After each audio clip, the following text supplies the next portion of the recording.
I'm only seeing 3 commissioners, Hadeen, myself, and Stock.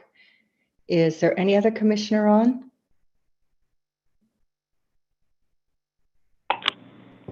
Doesn't look like it. Yeah. I know Jacques said he wouldn't be coming, but I haven't heard anything from Kevin, Gabriel, or Evan, Gabriel, or Kevin. I think Kevin should be joining. I just got off the phone with him a minute ago, so I expect he'll be joining soon. What time is it? It's 2 minutes. Give him another minute and then I'll text him. Okay.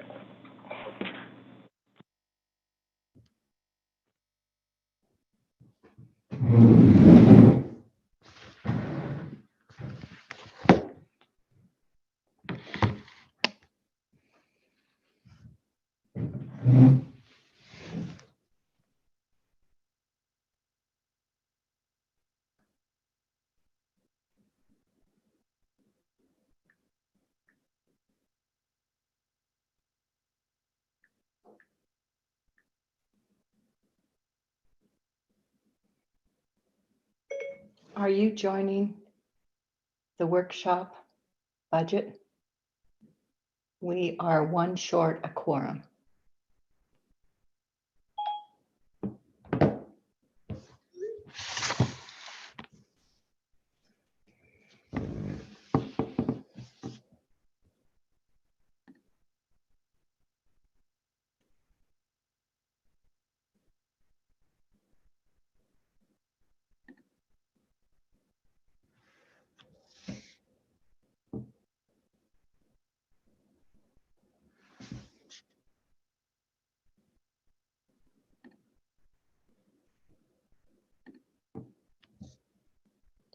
Okay, Gabriel's here. Good, we can start. I will open this budget workshop.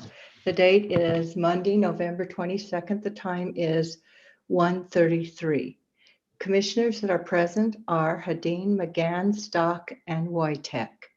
We also have our county administrator and associate administrator, our clerk auditor, and a number of staff and department heads. I'll let you take this over and begin the workshop, Chris. Thank you. All right. So I think what I'd like to do is start off with reviewing all the new position requests and revised job descriptions. That's probably why most of the department heads are here, so we can try to get started with that. And I know Addie said she's got to go somewhere, so we'll start kind of at the bottom. Let me pull up a spreadsheet, see if I can zoom in on it a little bit.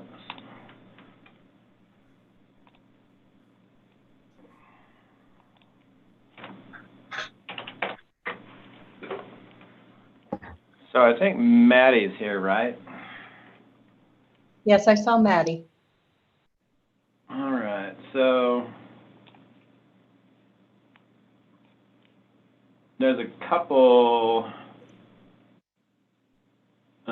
changes. One is to create a higher level trails technician position. Right now I've got it slated for 2 of the employees, but I think Maddie only needs it for 1, so we need to kind of make an adjustment. But it's more a matter of just sort of talking about the increased duties in the job description. Plus, we also discussed initially a trail ambassador manager, which now we're discussing potentially moving into a full-time position called the Responsible Recreation Coordinator that would manage the Trail Ambassador program, plus work with the Responsible Recreation Committee and others on, on-the-ground responsible recreation messaging. Anyway, Maddie, do you want to just go over, to begin with, your Trails Technician 2 job? Yep, I can do that. So the reason that we need this position is because currently we have one employee who's really acting with more responsibilities and like a different skill set than the other technicians. And so, adjusting the job description and salary or pay scale to reflect that. And then that also puts us in a better position if we need to, replace that person.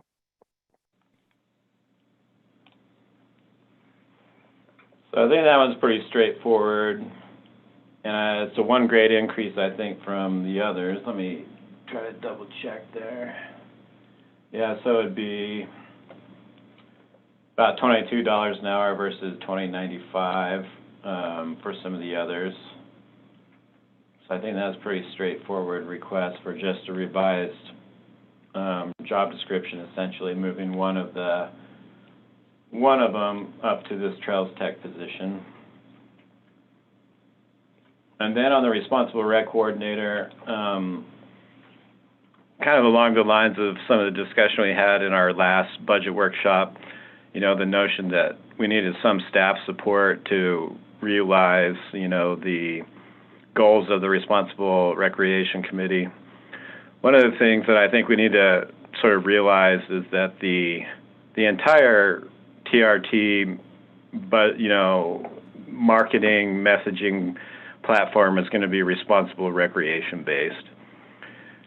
And so we need to make a distinction here about, what this position would be doing relative to, for instance, what the sort of traditional travel council positions, Melissa Stock and Robert Ribery would be doing.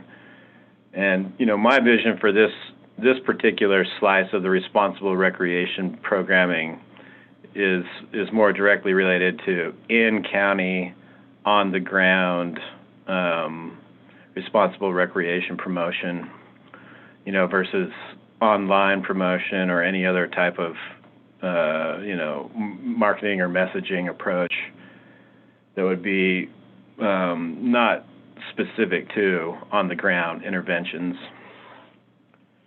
And I did discuss with Maddie a bit, about, the potential, for some conflicts of having this person managing both the trail ambassadors and trying to work with the Responsible Recreation Committee. But I think it's surmountable because obviously the Trail Ambassador program is going to have some quiet periods when tourism is down.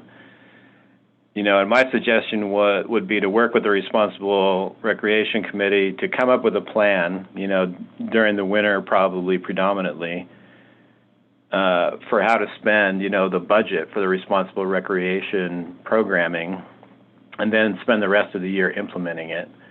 And I think because this is, an on-the-ground kind of intervention, that having somebody who's out in the field a lot and actually witnessing firsthand the impacts, that to me it makes a lot of sense that that person would be involved in crafting the priorities for how to spend the responsible recreation money, to the greatest benefit.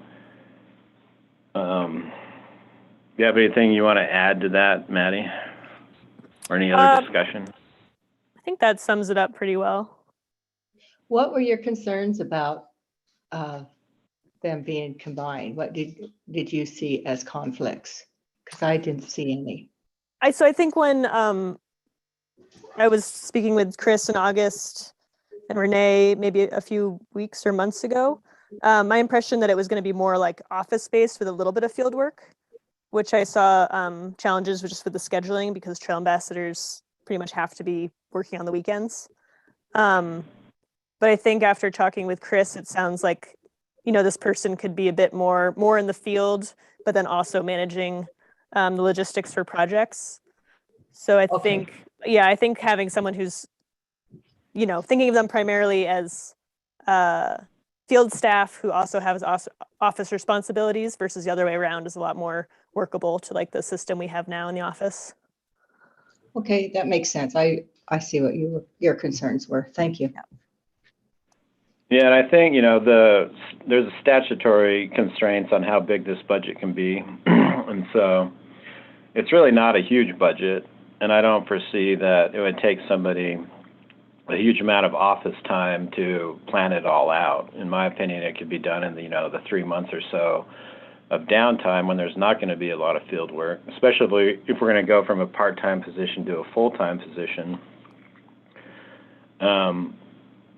I'd prefer to kind of start off this way and see how it works out. And just with the realization that there's going to be times of year when the priority for this position is to be out in the field managing staff and implementing the plans that were created in the off season. And then, in the off season is the season where we'd have more meetings, do more planning, do more office work. And then when this person needs to be out in the field, then, we won't be expecting them to have a bunch of meetings and do a bunch of planning. But I do think, that given the size of the budget, that most of the planning and the office work and whatnot could be done, in the off season pretty comfortably myself.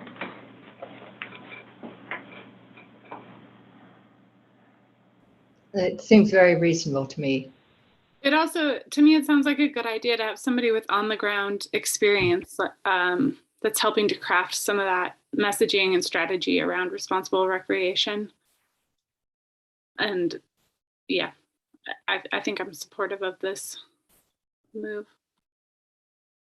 I'm supportive of the move, but I do think these other ways of spending the responsible recreation budget are pretty important. And I think the trail ambassador is just one small component of that. So I'm fine with this being mixed, but I just want to make sure that we actually, we've been discussing, I think, for 3 years now, ways to spend the local messaging, and not a lot has happened yet. And I'm hoping this coming year that quite a bit of it can be spent. Yeah, and I mean, I actually see the Trail Ambassador program as a component, of that whole concept, and maybe the most significant component.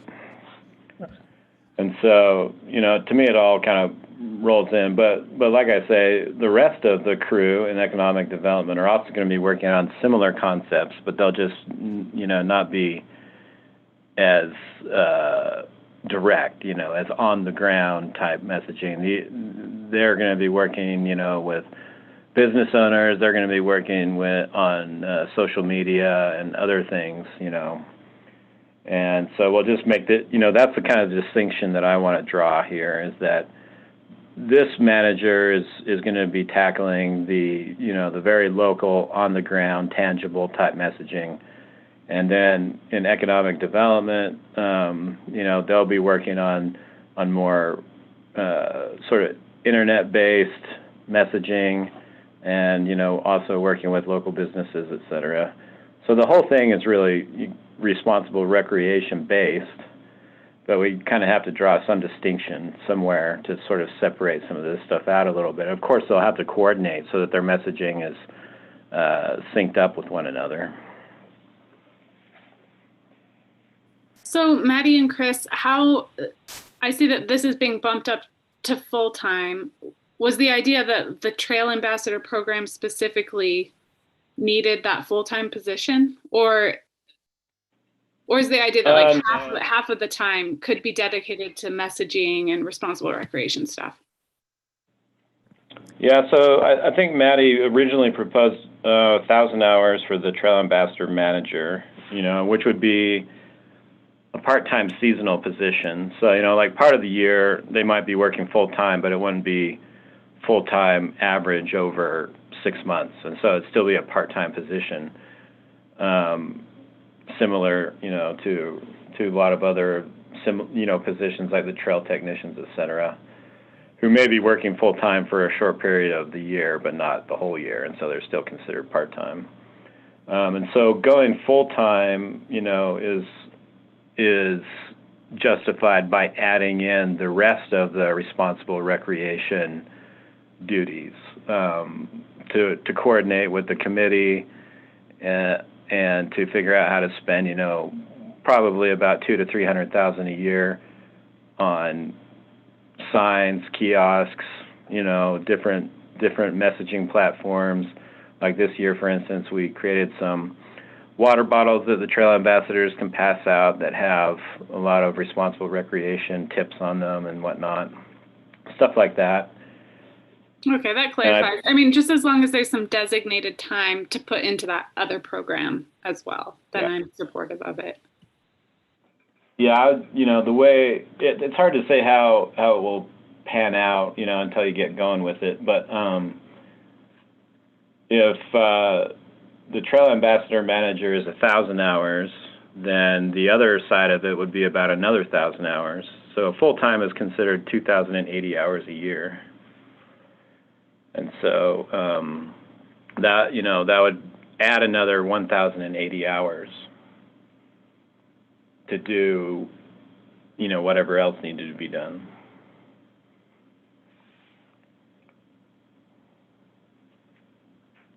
But it just makes more sense to me, for this program to have somebody who has firsthand experience of impacts, working on the solutions rather than having somebody in economic development come up with the solutions and then pass them over to somebody else, to enact. And so it just seems to me like consolidating everything down makes sense and probably will result in the actions that are taken and the plans that are conceived being more relevant to the on-the-ground needs.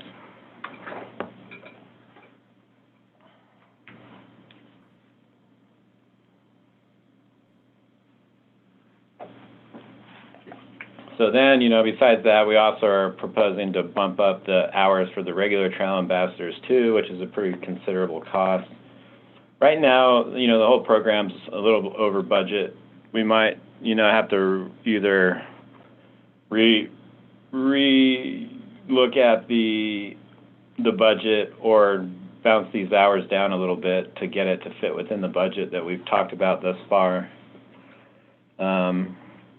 But, right now we're just more talking about the job descriptions and the personnel.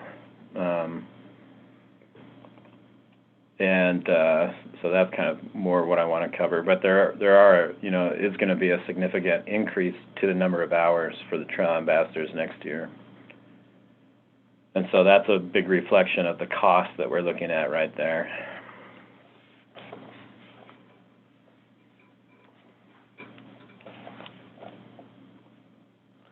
Anybody have any other discussion on this particular,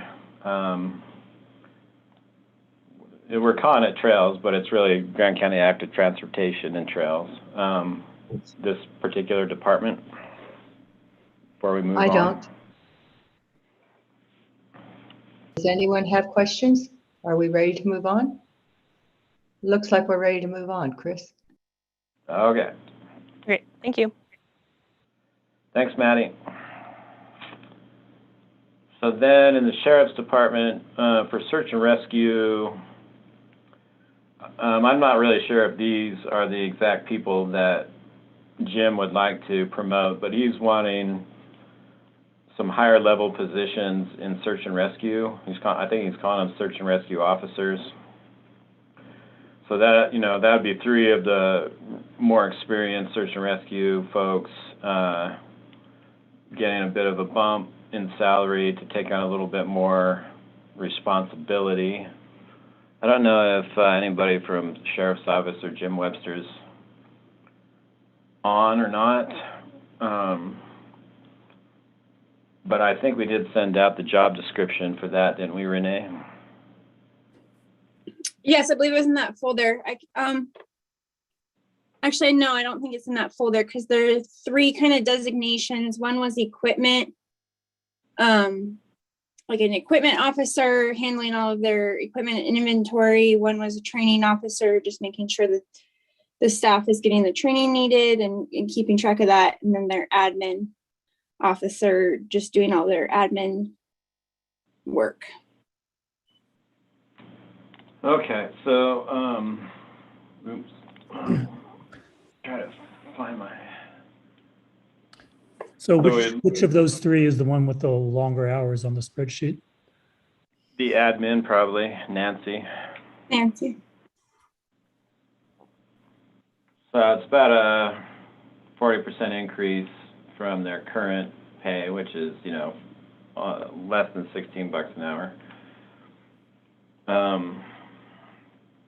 But because they're limited hours, the cost doesn't go up nearly as much as if it was full-time with that type of adjustment. The total cost between all three looks to be about close to $14,000 a year.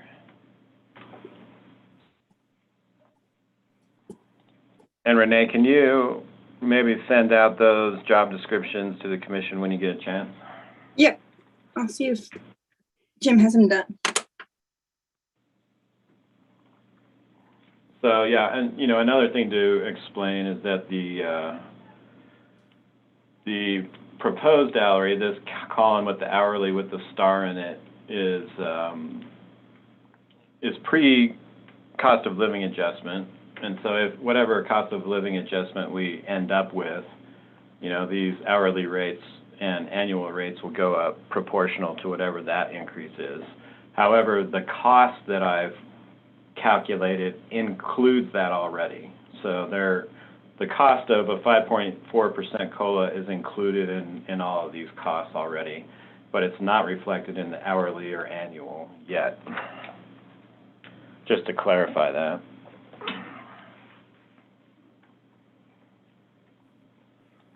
Is there any more discussion on search and rescue officers?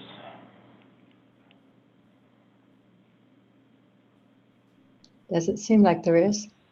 All right, let me scroll up, and all these ones that are highlighted are the ones that have some significant change, either a new position request or significant job description change. So next up, it's called radio tech on here, although I think we called it, the actual title we came up with was IT communications tech. Is that right, Renee? That's correct. Is Matt Siniceros on?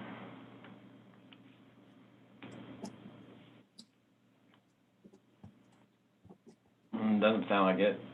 Let's see, let me share the job description then so we can go over it. I can talk to this one a little bit too, Chris. From talking with Matt and just getting some feedback from the sheriff's office as well and dispatch, that this position was kind of brought up and proposed for 2022 to bridge the gap between the UCA, the Utah Communications Authority, kind of changing how they're doing things and sending techs out to work on the radios as well as the 911 system. So this communications tech would really get trained and be well trained in our dispatch system as well as our radios, and hopefully be able to kind of work cross entities within. So being able to get the EMS radios as well set, so everybody's working off the same system, getting calls at the same time and things like that from dispatch. Okay.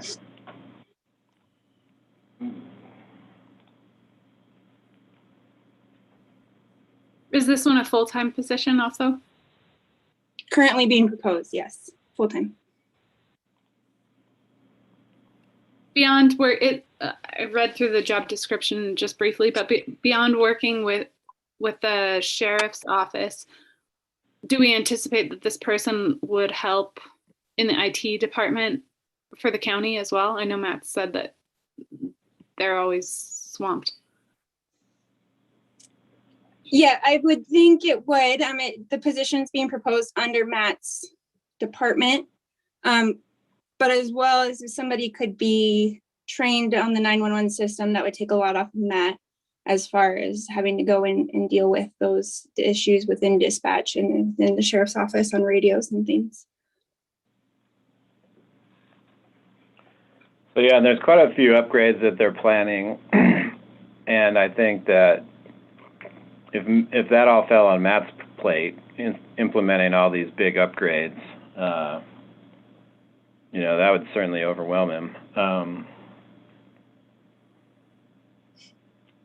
And it's been a point of contention, quite honestly, between all the emergency response organizations that use our dispatch services, and trying to get that resolved, is pretty important. And I think that this position is a part of that whole resolution.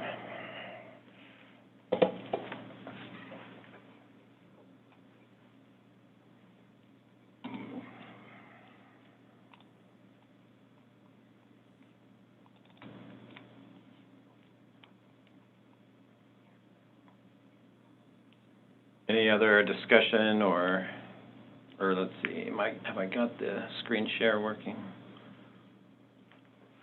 It went away, Chris. Yeah, my computer's got this spinning. Oh, there we go. So anyway, here we are back to our spreadsheet, I think, right? Yep. So that's the new position proposed under IT. Any other discussion on that one?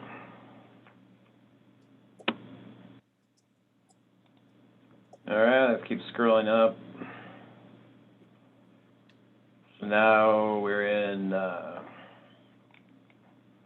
Economic Development Department.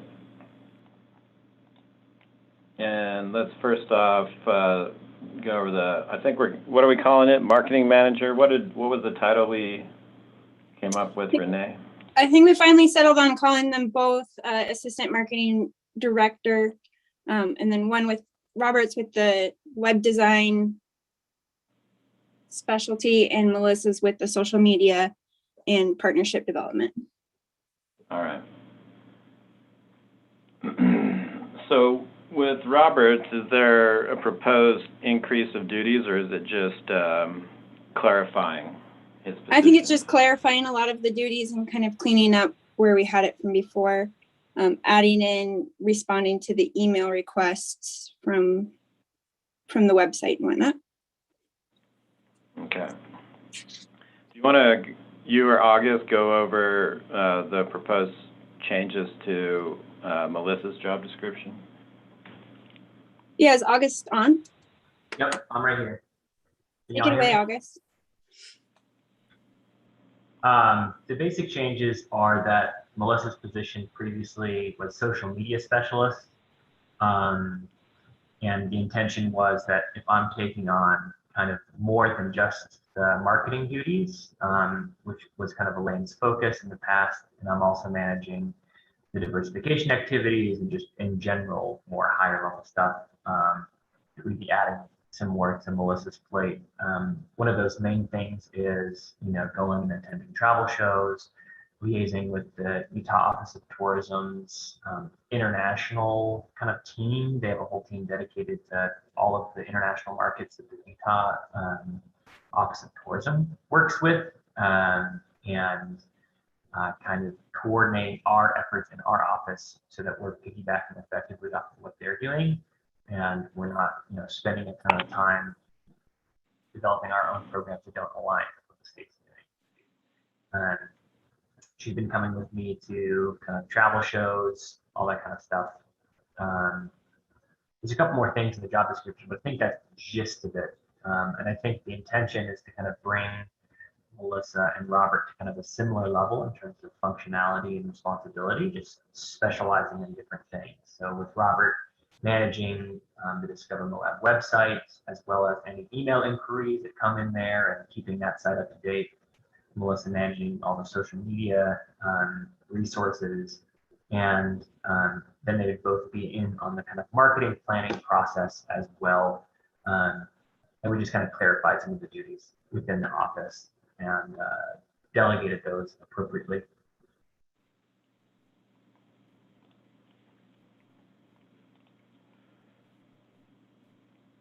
Do you have anything else to add, Renee, or? I So don't. again, Sorry, go ahead. Yeah, I was just say again, all the marketing that we're going to do and messaging is going to be relevant to the policy that we have in place and/or the policy we revise and develop. We've already discussed revising our advertising policy to involve the commission in either the creation of the messaging and or the approval of it. And so, when the transient room tax legislation passed and we were allowed to use a significant amount of that money for economic diversification, it kind of created a situation where that department, which was formerly the Travel Council, was now bifurcated. And so this is sort of creating a more upper level position to deal with the tourism promotion part of the statutory requirements for TRT expenditure, and then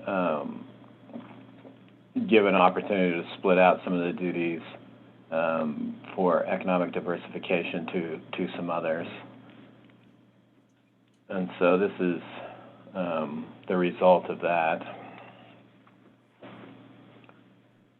So that, August could focus on economic diversification, getting that program up and running, while Melissa, carries on and takes on the responsibility more or less that Elaine used to have.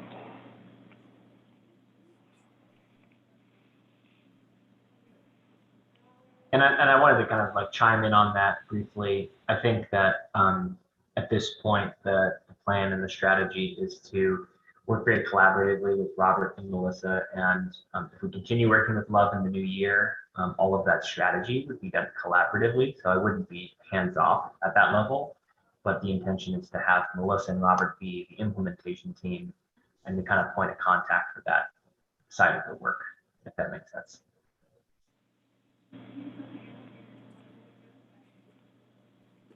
Okay, let's talk then about I think what we'll be calling the small business coordinator, right, August?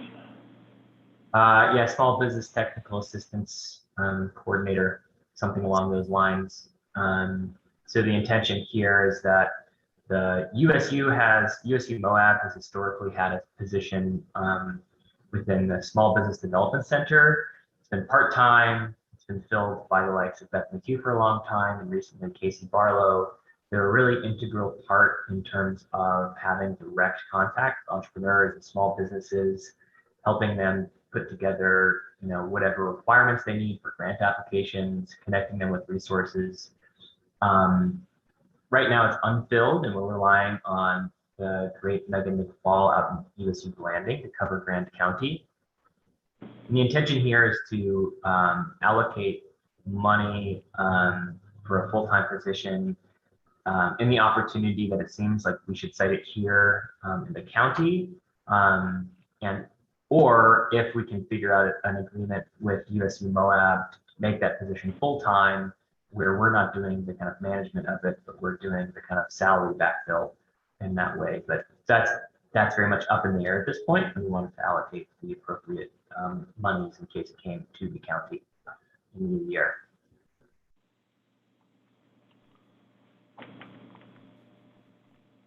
So yeah, this position is relevant to the economic diversification budget, which is going to be about, I think, 1.2 million.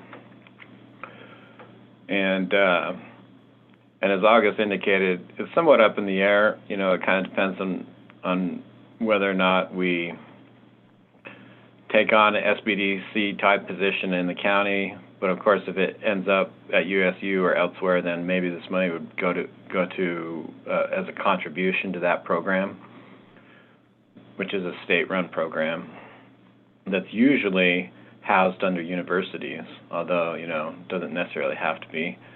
But I have had, fairly long-term vision of having a robust local small business resource center.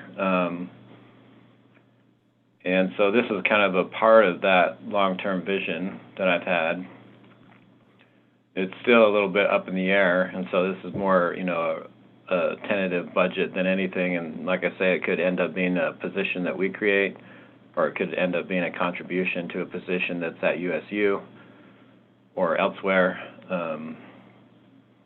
So something more of like a budgetary placeholder than anything. But, you know, if it pans out that it works to have a SBDC position in Grant County, then I would, you know, be happy to host it. I think it makes a lot of sense, especially with the rest of our program that we're going to be launching for diversification. I think I maybe missed the part of the description. Why did USU stop providing that service? They still have that position listed. Basically, the person who was hired, I should take a step back. They had two part-time positions. One was for the custom fit program, which provides subsidies and reimbursements for workforce training. It's a great program.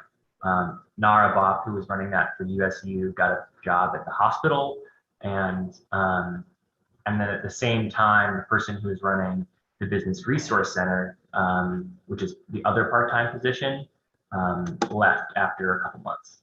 So basically, they just got unfilled at the same time that we were having conversations about the future of the position, and so they're happy to support the position, but part of the thinking was making it full time so that they could recruit someone who was really high caliber and would stay for the long run. Because the folks that were running in these part-time positions often had other jobs. And it was kind of up to how much they put in. Beth McHugh was retired and put in a lot in a part-time position. And so, you know, the intention was combine those, figure out a way to make it full-time, and do a really strong kind of recruitment campaign within that larger statewide system to get someone really good in that role. Does that make sense? Yeah, so does it, I mean, it seems likely then that USU would contribute funds towards, so are we just budgeting the entire thing in case that doesn't happen, or? I think so. I think that's the intention. Chris, I don't know if you Well, I mean, there could definitely be a contribution, although I think it would come from the state, right? So the state makes a contribution to the university, but if Grant County had the position, then the state would make the contribution to Grant County. And yeah, so there is some funding, I think, that comes with it, wherever it ends up. It's not probably going to cover the full cost of the position, but at least 50% of it, I'll bet. Yeah, that seems like it would be the case. I mean, as long as I've been at USU, not that it's long, but I've been here for, I don't know, 12 years, there's always been that position. And like August said, you know, part-time, but it seems like we should be able to pull some funding from, like you said, whether it's USU or it's just funneled through USU Right. for that position. Yeah, it's basically a complex network of funding sources at the moment. There's state allocated programs. There are federal programs that go through the state, the Small Business Administration. There's like USU main campus that can fund like teaching positions. Basically the position in Blanding was cobbled together through a combination of all these programs. And that was kind of the math.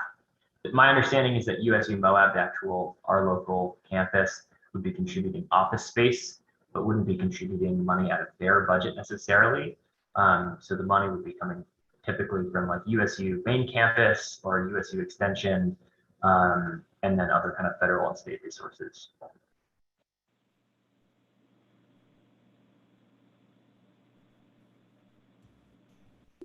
Yeah, I did like So, yeah. a quick, sorry, I just did go a ahead.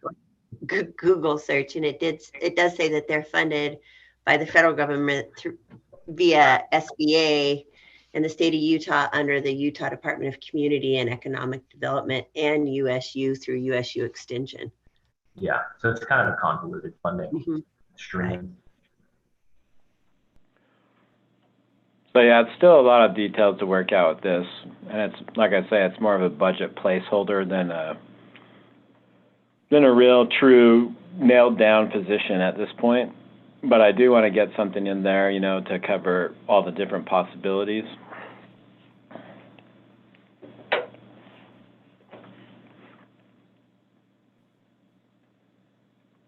Okay, so any other discussion on this small business technical assistance coordinator position? All right, so then the other one would be the Film Commission. I don't know if we've, you know, entirely come up with a proper title for it. I think the city called it Film Commission Coordinator. So this would be a position that focuses on film-related activities. You know, it's going to exist within the slice of the TRT budget that's set aside for establishing and promoting recreation, film, or conventions. And so this particular position, I asked August to draft a job description that emphasizes film, but creates a lot of crossover possibility to help out with any other economic development activity in his office. And so it's not just strictly film support, but hopefully you can cross over to any other needs that August might have. And so essentially a part of the economic development team, but funded via the slice of the TRT that's set aside for establishing and promoting recreation, film, and conventions.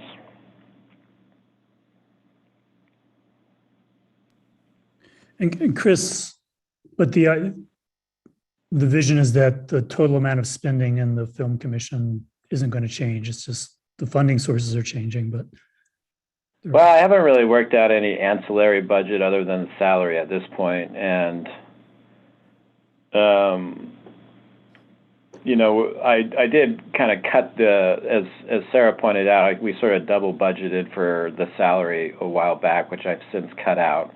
So I took, the salary and benefits cost, deducted it from like the $160,000, and then the remainder is sitting in there in the budget right now for whatever other costs are associated. And I'm not entirely sure,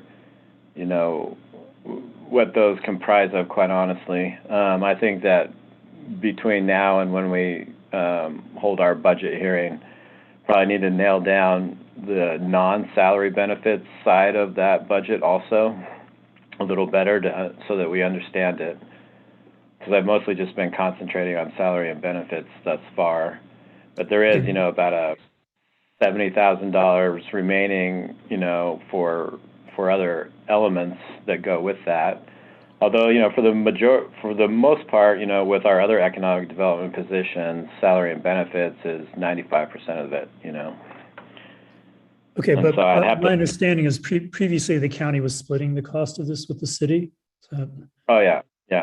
So So, we would expect then that the amount of county money going to the film stuff is going to roughly double then, right? Because they're not going to be expanding very much, but we're just taking on the full cost. Is that correct? that's right. Although I don't know that, our budget will be as high as the city's budget was. We may end up cutting back on some of those ancillary costs. I don't know yet. I need to take a look at the Okay, remainder of we're not thinking of an expansion. If anything, it's a contraction. Yeah. I mean, it's definitely not going to go up. I can tell you that. Okay. But whether or not we're going to budget a full $160,000 a year for film commission type work, I don't know about that yet. So that's something I'll have to work out a little bit more with August, to figure out what we actually want to budget beyond salary and benefits. If this position is something the commission wants to take on. It was a little bit of a surprise because the city sort of cut the budget, but they didn't really communicate their intentions. And then subsequently, city staff got a hold of us, to see if we were willing to take on the position. And so that's the proposal really before you right now. I mean, today we're mostly talking about just the position itself. Like I say, I don't know if there's really, $75,000 worth of additional costs that we need to budget in, but I assume that there's costs associated with putting on, community events and whatnot. In the past, there have been educational resources where kids have gotten involved in doing filmmaking, and adults too, like filmmaking classes. There's also other, community events, movie showings and that kind of stuff. And they probably all have costs associated with them as well that go beyond salary and benefits. But I still need to do a little more work to drill down and see exactly what they are. And so the number that you've put into column I, is that the cost beyond the 50% we were doing last year, or is that just kind of starting from zero and that's salary and benefits for this? It's the full salary and benefits for this position? Yeah, full salary, benefits, and COLA. Okay. I know in the past the Film Commission has hired other people also. Is that just not going to be a part of this program anymore, or? No, not in this proposal. In this proposal, it's just one job, no assistant. Okay. And one thing I was going to add to that is I think that as kind of being rolled into our department at large, some of those activities that maybe the Film Commission needed an assistant for, we have an administrative role that does a lot of kind of payables and accounting, keeping track of things. That could help with some of that, and then some of the other kind of cross functionalities across the tourism promotion and diversification lines of business in our department. I think there's going to be a lot of opportunities for supporting and working with each other across those lines of business. And, yeah, I think that's one of the upsides. I think we're all going to be made more effective by actually having this resource in our department in a lot of ways. Yeah, and I think, the activities of this position, can also be rolled into a policy discussion as well, moving into the future, with regard to what types of projects we want, this person to be engaging in, both community-related projects and also, film production promotion, and, set some guidelines. So I don't think, that it has to be a position that just does whatever it wants. We can certainly set some constraints just the same as we do with all of our other economic development activities. Sorry if I missed this. Is the city agreeing to continue to provide office space? Oh, I don't know. I mean, to be quite honest, I'd prefer, and I talked with this a little bit with August, but, I kind of prefer that if they're going to be a part of the team, that they're in the same place. Although, it requires some juggling things around. My preference is that they all work together in the same place. I mean, that's how you create teams. If you say we're bringing this person in as a part of the team, but then they're working in a totally different building a block away, it's hard for me to imagine them actually being a part of the team. No, I agree with you. I agree too. I just know that we're very tight on space. And so I was just curious, maybe at least as a stopgap, if that were available, that could be useful. But overall, I don't philosophically disagree. Yeah. In the initial city proposal, they did offer to have office space for a year, but that offer we haven't negotiated really with them on the details, so we haven't really figured that out yet. I think that if we can't find desk space in our building in the interim, it seems to me that the city is amenable to offering some kind of transfer time to keep her in the same office for now, and we'll figure it out in the future. Whether or not that's preferable, I think that's on the table. Yeah, and I mean, there's, a fair bit of the travel council buildings being used for storage, which, we could find another place to store stuff. The bus barn, we could take the pallets of materials and move them into the bus barn and develop office space if we have to. So I think that there's potential there for office space to be developed within their building. I don't know if that's, the most logical way to do it, but I think there is space.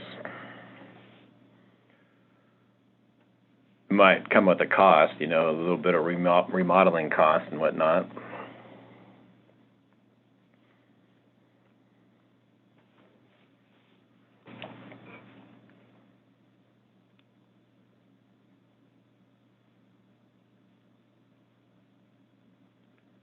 All right, any other discussion on these proposed reclassifications or new positions in the Economic Development Department?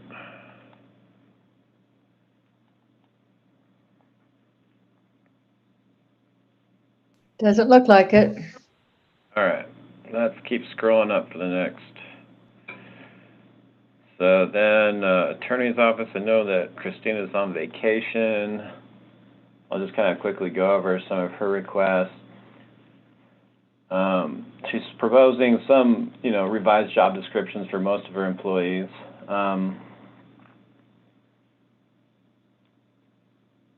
Terry Hines is the office manager already, so even though I think there might be some proposed revisions to the job description, I didn't really highlight it because I didn't consider it really substantive to a salary adjustment.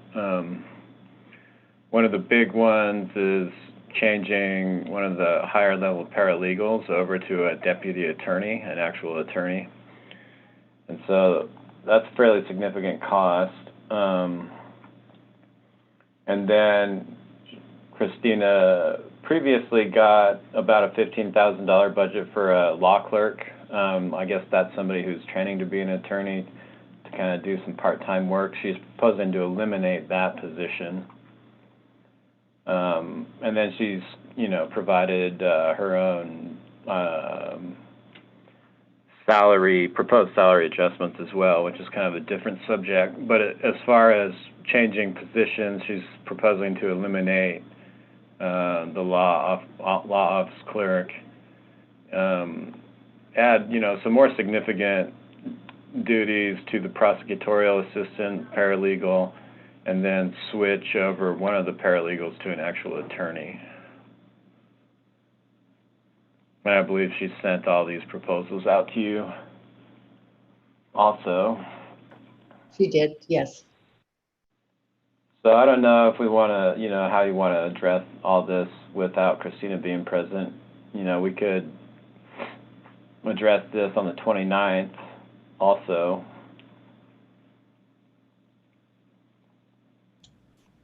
I mean, I know that one of the things that Christina kind of indicated to me about these upper level paralegal positions is they're doing the work of attorneys. It's really an upper level paralegal / attorney kind of job. And I think her rationale, for the deputy attorney is that, it's just needed in the office, and finding a lay person without education to actually cover these duties would be difficult.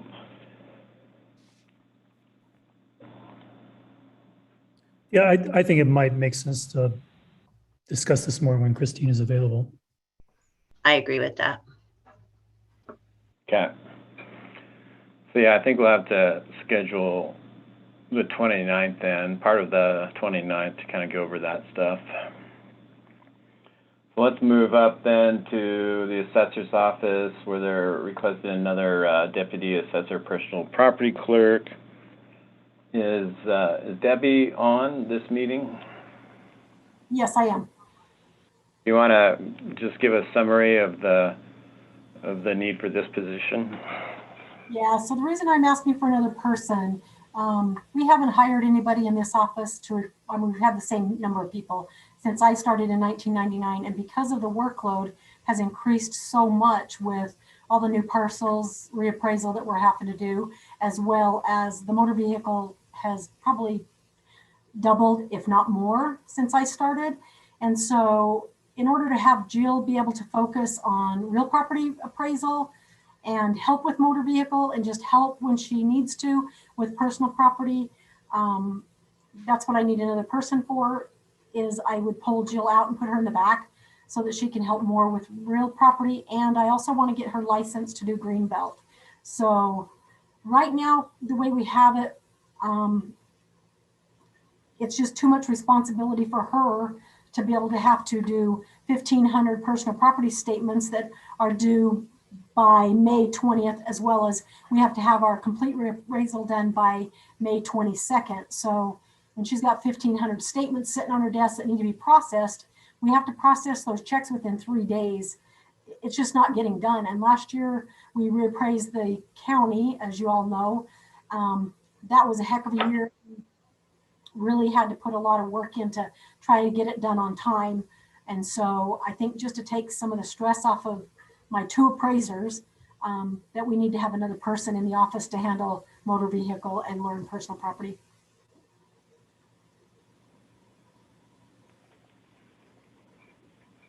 Okay, anybody have any questions for Debbie?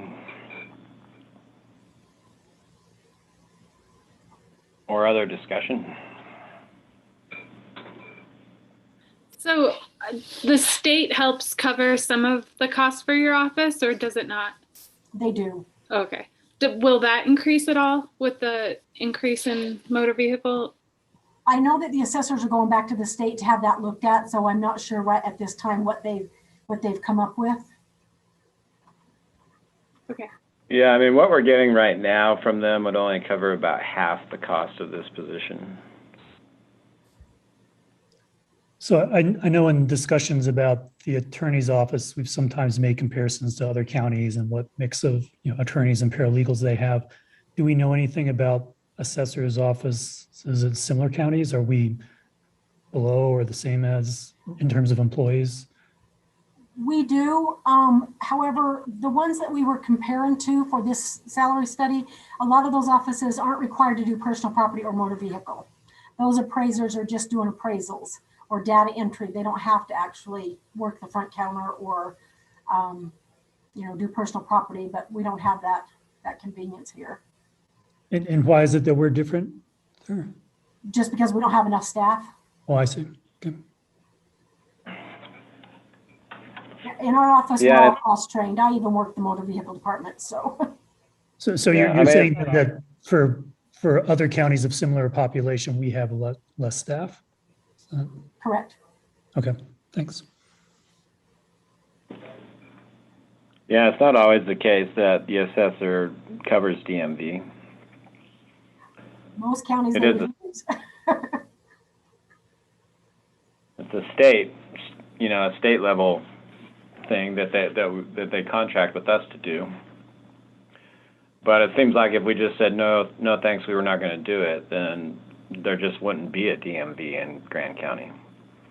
Yeah, I've been told that they would move it out of Grand County and the people here would have to go to either San Juan or Carbon County to get their motor vehicle stuff done. Okay, thanks. Thanks, Kevin. Yeah, I mean, hopefully they'll increase their contribution to at least cover, our costs associated with it. But Yeah, and I know that's in the works, so. I mean, it's nothing new though. The state. Yeah, it's kind of common for the state to do that. So, anyway, are we ready to move on from assessor's office? I believe we All right, are. Let's move into the airport then. Andy, are you on? I am on. Good afternoon. You want to cover your proposal? Happy to do so. As you can see on here, we have historically had 3 part-time positions. In having those, we realized we only use them maybe a handful of times each year, specifically the ARF position, which requires quite a bit of training. There's this proficiency that we have concerns about, let alone these people have typically a full-time and or part-time position. So when and if we need their help, it's sometimes hard to schedule them. That being said, then the operations manager and the director would need to cover if we have anybody that's sick, on vacation, or we cannot find additional coverage. So my thought in doing a little bit of reorganization was to eliminate all of the part-time positions and then create one full-time ARF position. So ARF is the aircraft rescue and firefighting position, which then they would get cross-trained on both land side. So there's land side technician positions, there's 2 of those, and then 2 ARF positions. So a total staff of 6. And the thought is if we can get a full-time position in ARF, they can then help with land side and or ARF coverage for when people are sick or on vacation, while providing weekend coverage where we typically only have one landside and one ARF position. And if we can help with weekend coverage, I always like, just for safety reasons and otherwise, having 2 people there in case something does happen. So then we have requested for a part-time admin assistant, of which would help with a variety of admin duties. Right now, I'm having to take care of quite a bit, whether it's invoices, spreadsheets, airport board preparation. There's just a lot of time-consuming things that we could use some help with. And so we're hoping 16 to 20 hours of that assistance would be really beneficial to the department. We are fortunate to have stimulus funds that can help pay for the labor, at least for 2 to 3 years, of which I'm hoping to have some adjustments by then for rates and charges so that we can get our budget into a better place. But the other concern I have, and just in case, one of our ARF employees is younger. I don't know how long he plans on staying in Moab. And so it'd be nice to get another person on board just in case somebody left for whatever reason or decided to do something different. Then you have sort of a backup to fill that position. So any questions?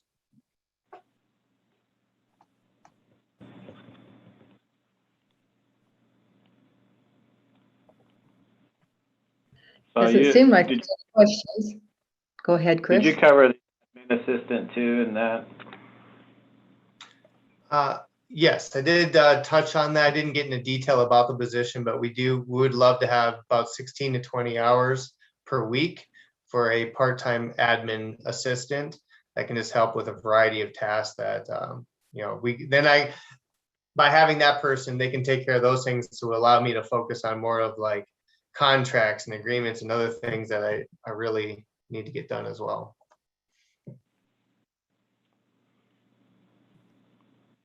Okay, so we're proposals to get rid of these 3 part-timers and replace them with these 1 full-time ARF, 1 part-time admin assistant. Right. So there is a little bit of cost savings. Looks like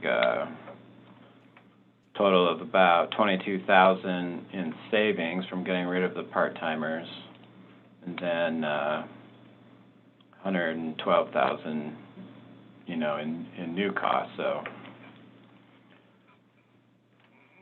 a little bit of net benefit going on with regard to getting rid of these positions.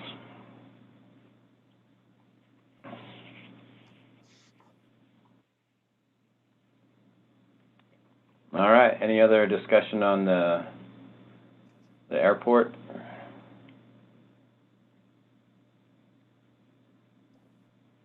Okay, let's keep going.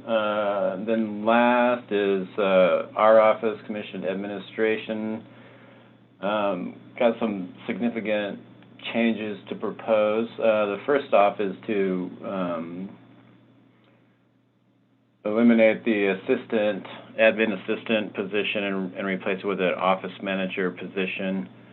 Right now, Mallory's doing a lot of office admin type duties, which could be done by a significantly lower grade position and free up the associate admin's time to do more work. And so I think that this position would cover a lot of the putting agendas together, scheduling, all kinds of different things, and Mallory can probably elaborate there.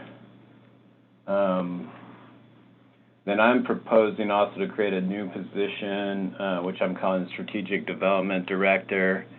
When I moved into the commission admin role, I brought with me budget officer and a bunch of, a lot of the business administration duties into the job. And I kind of knew that it would be too much for one position, but I have to say I expected to make it through the restructuring, the institution of mid-level management sooner.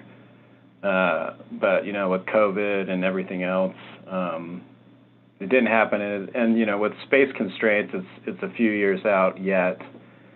And so the commission admin's job is really, at least two full-time positions if we were to cover all the duties in total. So I'm basically, proposing to split out the commission admin job into two different jobs. One covering the more business side, budgets, finance, debt, financing, grants, and, adding project management into that scope as well. And then the commission admin would, cover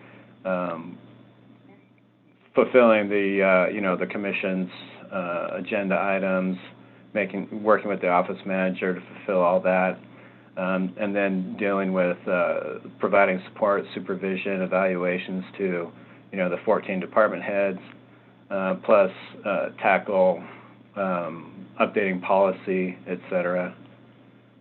And so I think, it's pretty essential at this point in my mind that we do something because, either a lot's not going to get done, or Mallory and I are going to work ourselves to death. And so I think that as an interim solution, this is, going to work for a few years. Ultimately, though, I think, a better solution would be to get some mid-level management, in place. But that's going to require, that we get through the new office space issues and, and do a little bit more study on our organizational structure, pull all that together.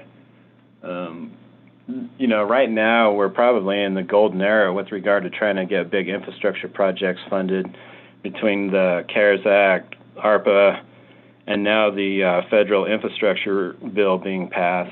It's a good time to have somebody working, really on just chasing down all those funding opportunities and try to get our backlog of projects done. We've got some big road projects. They're going to be multi-million-dollar road projects coming up. We've got, many stormwater projects that need to get done, office space, active transportation. We've got two big pending active transportation projects, one on the Colorado River bike path and the Spanish Valley Drive bike path.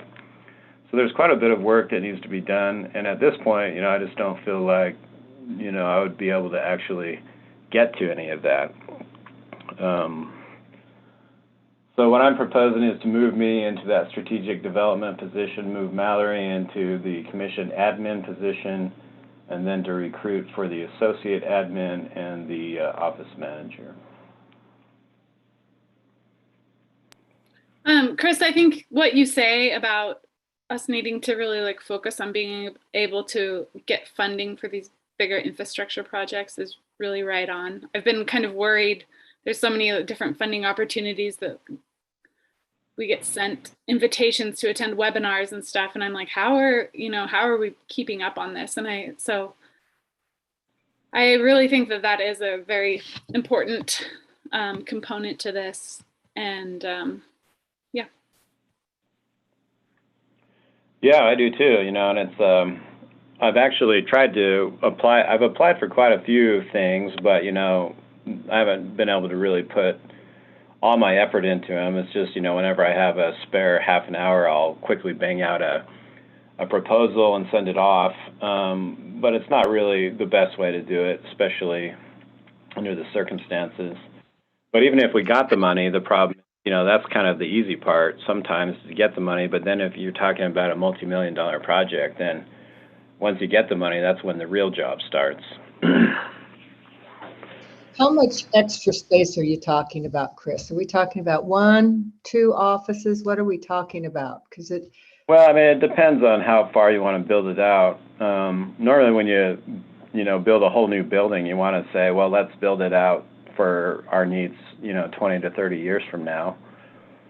But that's the ideal situation, but there are other constraints that can come into play that cause it to be phased out, and so a lot of it might depend on, for instance, what is Four Corners going to do with their property? If they sold that building to us, then that would, probably keep us going for another 5 years at least without doing anything. And then, but if we wanted to do a smaller project, just demolish the Mealich house and then build what would fit on that property, that's an option too. Or, just say, what are our needs 30 years from now and build the whole thing, and lease out the space that we don't need until we need it. So there's a variety of different options. At this point, I think, we could get by with probably 5 new offices. But, when you actually look at it at a 20 to 30 year horizon, then it becomes much more substantive than that. And going through the process to build new office space and then move everybody around and remodel the existing office space, that's a lot of work. You don't want to have to do it very many times. And so, that's kind of one of the benefits of doing a bigger project and then leasing the space out that we don't need, and until we need it in the future, and then we take it back. But like I say, I don't know what the full constraints are going to be with regard to the resources that we have available to us. There might be other zoning issues, parking issues. Once you actually start planning things out, there could be a lot of little roadblocks and hiccups too. So there's a lot of different options, but I'm not really sure yet, and I haven't had the time to actually really dig into it very deeply. Well, I guess I don't think I asked my question to clarify it enough. I guess what I'm looking more at is to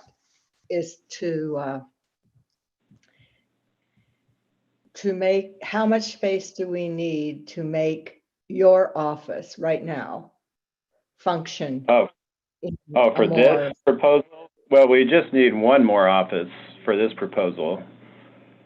So this proposal could happen, couldn't it? Say that again? This proposal, it's possible to have it happen in a timely fashion, because I think if we're only looking to find one more office space, I think with some creative thinking and looking at the space very strategically that we have, we should be able to come up with one more office space to enable your office to feel less strained and feel more effective in what they do. And I think that's a big priority. I think that's something we should do sooner than later. Yeah. I know that we can come up with something. I haven't figured out what it would be yet. I'm not over about it at this point. Obviously, we'd have to come up with another office, and the closer we can all be together, the better.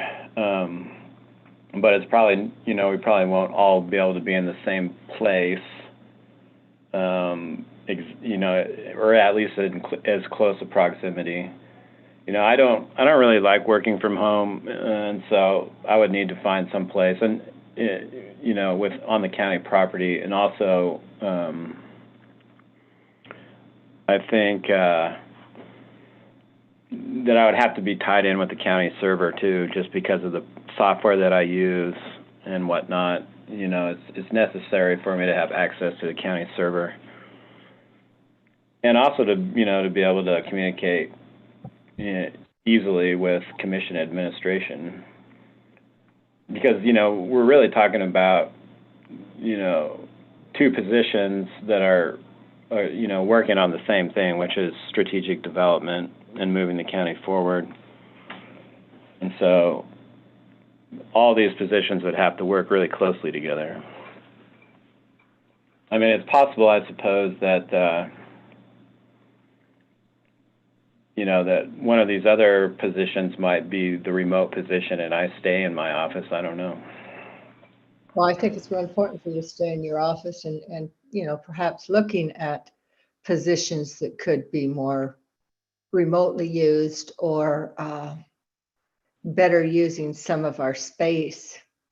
Because there, when you walk around the building, you see some offices that have quite a bit of space between desks and quite a bit of movement, and you see others that are pretty tight, like the planning department, but it's not as tight in the assessor's office, and it's not as tight in the, in John Cortez's office. I think it's important that we put this as a big priority to get it so that your job is more doable, Mallory's is more doable. And because the last thing we want is to burn out some of our key people. So I'm saying, for me, it's a very big priority that we restructure your office to make the job doable and effective. Yeah. So I don't know how. Yeah, I mean, as far as space goes, I think, if the commission's okay with this restructure, then I'll start working on figuring out the space problem, which will also have to be probably some kind of improvised interim solution. But we just don't really have any other options. In my opinion, I mean, our options are either, I think, to do something like this, or just to let a bunch of important projects not proceed. But to me, that's unacceptable. That's not Yeah. acceptable. It's I mean, acceptable. especially given the resources that are available right now. Like I said, I think more resources available now than there probably ever will be again in our entire lives. I'm supportive of the restructuring. I don't notice Tara's name on here. Is she interested in moving up, or what's going on with that? Well, if she is, she can apply. Yeah. Is the proposed adjustment for the associate admin, as far as salary goes, is that a result of the countywide salary survey? It is, yeah. Okay, thank you. So, yeah, I think Mallory pulled data specific to, assistant, like city manager, assistant. Most counties don't actually really have an administrator. They kind of operate. There's about, I think, maybe 7 of them across the state out of 29 counties. And so there's not a big pool of data to draw from, but we do use a lot of city data also. And so there's quite a few assistant city manager positions that we drew from for the associate admin. And then the commission admin, similar thing, drawing mostly from like city manager and county manager jobs. So yeah, they're all related to market data, same as all the other positions. And these ones are all, just straight up averages off of pretty big data sets, without any kind of tweaking or anything. So it's just, the position that I proposed is, I guess, a mashup of like community development director and finance director. I don't know if the market data fits. I mean, there's a position in Park City that's very similar. But that's where I drew my market data from. For the new position was community development directors and finance directors, which is lower than, the commission admin. But, it's how it shook out with the market data that I found.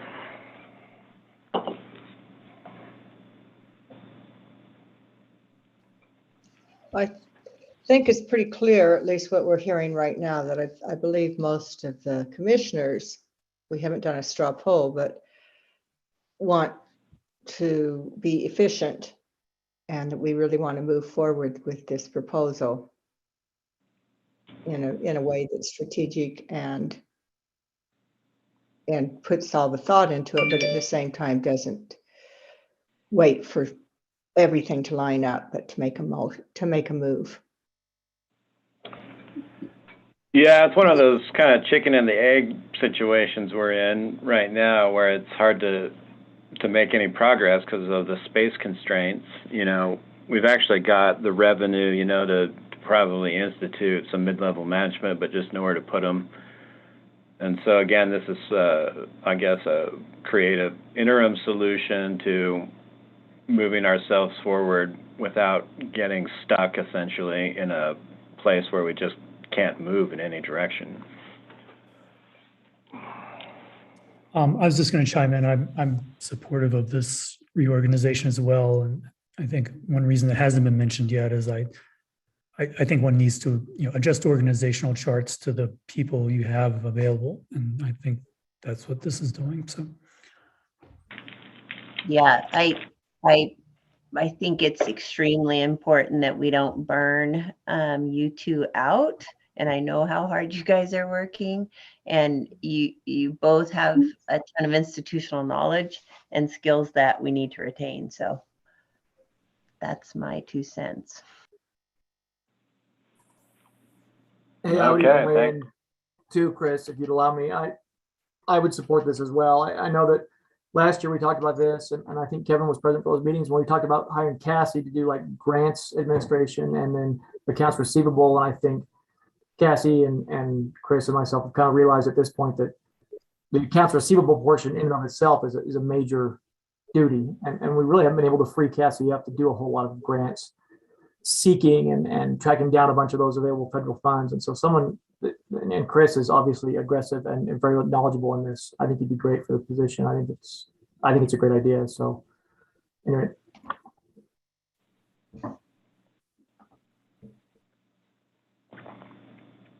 Thanks, Gwen. Any other discussion on the commission admin proposals?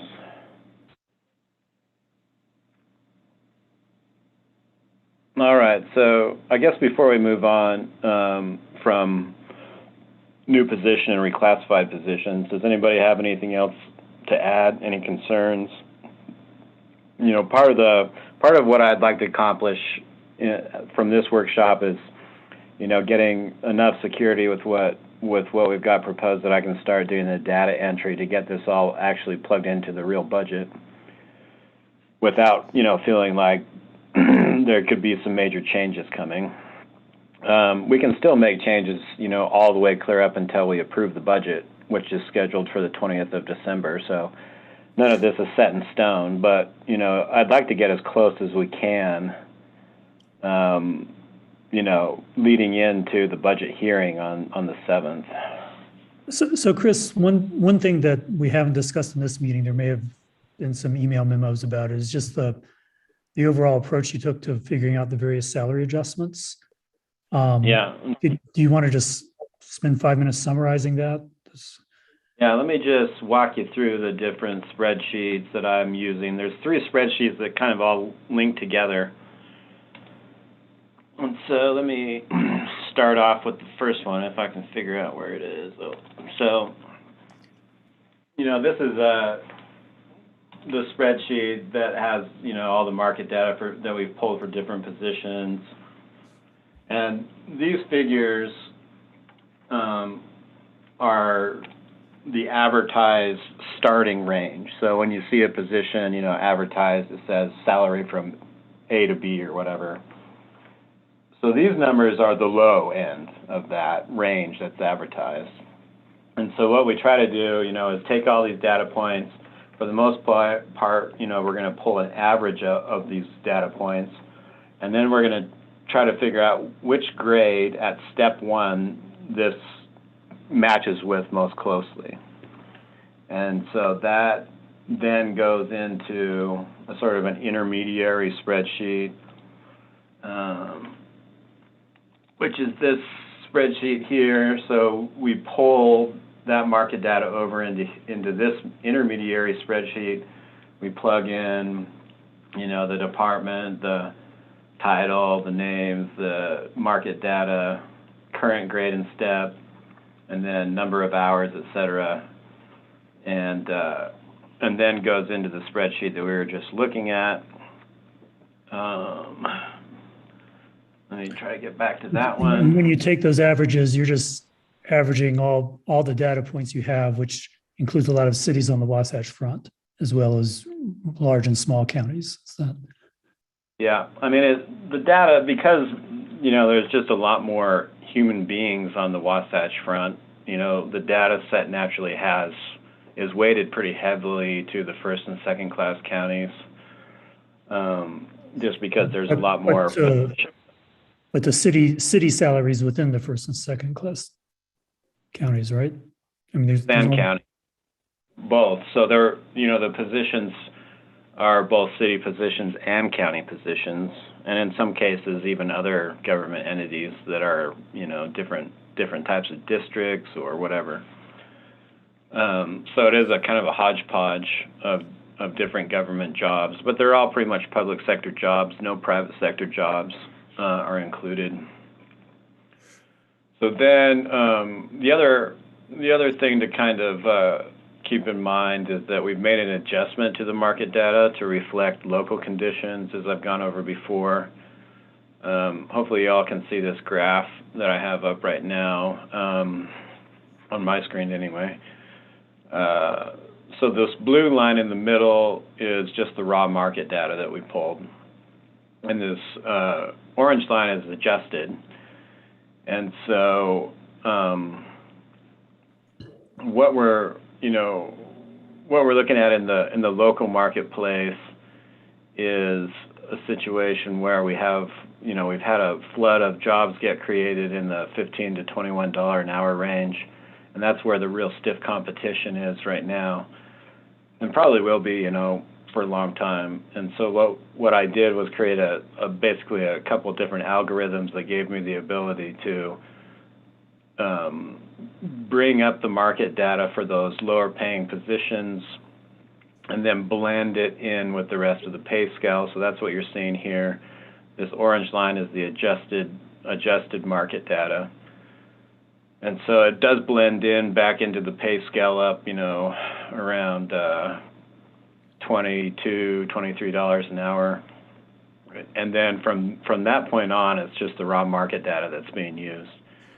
But prior to that, all the market data is being adjusted up. And then when we establish the grade for the position, we're using this adjusted line as opposed to just the raw data line. And then, this yellow line is the grades. And so if we go to, let me see if I can find some of my other graphs that I made. I don't know, are these screens switching when I switch for you guys? Yeah, yes, they are. Yes, they are. So, the graphs that I sent you guys are a little bigger, but this graph right here, let me see if I can zoom in on it a little more.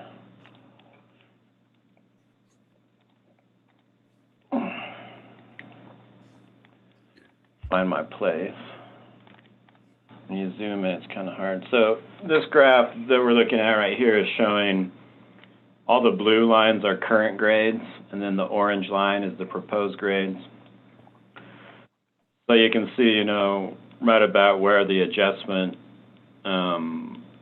happened, that, there's a lot more grade change on this bottom side than there is on the top side. But this is just a visual of the current grade versus where they would end up, which is the orange line. And then another kind of crazy graph that shows the actual changes in grade. And so some of these, big peaks are like relevant, like this, for instance, is going from the paralegal to the deputy attorney, which is a big jump up. And I also equalize a lot of the chief deputies' grades to a 13, except for the chief deputy attorney. And, that was in relation just to the market data coming back pretty variable, and also the fact that a lot of the chief deputies were making less than half what the elected official was making, which seemed like a really huge gap to me. So some of these big spikes on this side are relevant to some pretty major adjustments for chief deputies, which you can see in some of the other data sheets. But this is a visual representation of that. And then we've got, this graph is the annual salaries. And so a lot of these on the bottom end are part-time positions. That's why they're so low. You're talking about budgeting 200 to 300 hours a year. Once you get up to about this 40,000 a year mark is when the full-time positions start. Everything below that's going to essentially be part-time. And so, fairly decent taper up. Then we've got our attorneys, chief, deputy attorney, and county attorney are these dots here. And so that's the process anyway that we went through. If there were, sometimes there's some compression issues, our policy calls that we use market data to establish the positions, and then we make adjustments to equalize positions in terms of duty across the county to a degree, which has happened in some cases, but in all cases where I've tried to equalize positions with one another that have similar duties and try to get their grades to be the same, I do it within the data set that's available. So, none of my or the budget advisory board's recommendations fall outside of the data set for any position. They're all within the data set, but in some cases, we tweak it a little bit to equalize positions that have similar levels of responsibility and duty, which is a part of the policy that the former county council adopted that we're following.